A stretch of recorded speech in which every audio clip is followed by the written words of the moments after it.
શ્રાવણ માસના પ્રારંભ સાથે જ સમગ્ર દેશમાં તહેવારોની સિઝન પૂર બહારમાં ખીલી ઉઠતી હોય છે। આગામી દિવસોમાં રક્ષાબંધનના પવિત્ર તહેવારને ધ્યાને રાખી વધુ એક વખત સુરત મહાનગરપાલિકાના આરોગ્ય વિભાગની ટીમો દ્વારા શહેરના અલગ અલગ વિસ્તારોમાં મીઠાઈનું વેચાણ કરતા એકમો પર દરોડાની કાર્યવાહી હાથ ધરી છે, જેને પગલે મિષ્ટાન વિક્રેતાઓમાં પણ ફફડાટ વ્યાપી જવા પામ્યો છે।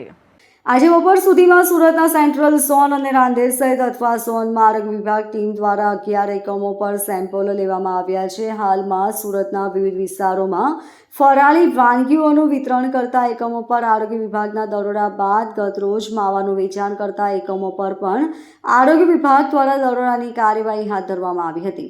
આગામી રક્ષાબંધનના તહેવારોમાં શહેરમાં મોટા પાયે મીઠાઈનું વેચાણ થતું હોવાને કારણે માવાના સેમ્પલો બાદ આજે શહેરના સેન્ટ્રલ ઝોન સહિત રાંદેર ઝોન અને અથવા ઝોનના અલગ અલગ સ્થળો પર આવેલ 11 એકમો પર આરોગ્ય વિભાગ દ્વારા અલગ અલગ મીઠાઈના સેમ્પલો લઈ રિપોર્ટ માટે મોકલવાની કાર્યવાહી હાથ ધરી છે।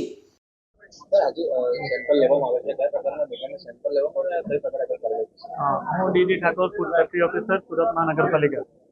આગામી રક્ષાબંધનના તહેવાર નિમિત્તે આજરોજ આરોગ્ય અધિકારી સાહેબશ્રી તથા ડેપ્યુટી કમિશનર હેલ્થ હોસ્પિટલ સાહેબની સૂચના અન્વયે સુરત મહાનગરપાલિકા વિસ્તારમાં આવેલ મીઠાઈ બનાવતી તથા મીઠાઈનું વેચાણ કરતી સંસ્થાઓની તપાસ કરવા અંગેની કાર્યવાહી ચાલી રહી છે તથા સદર સંસ્થાઓની તપાસ કરી મીઠાઈના નમૂના લેવામાં લઈ તેને પૃથ્થકરણ અર્થે પબ્લિક લેબોરેટરી સુરત મહાનગરપાલિકા પ્રત્યે મોકલવામાં આવશે અને જેનો પૃથ્થકરણ અહેવાલ આવ્યાથી આગળની કાર્યવાહી કરવામાં આવશે।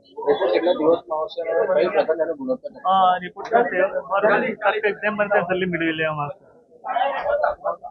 Bureau report LK star news Surat.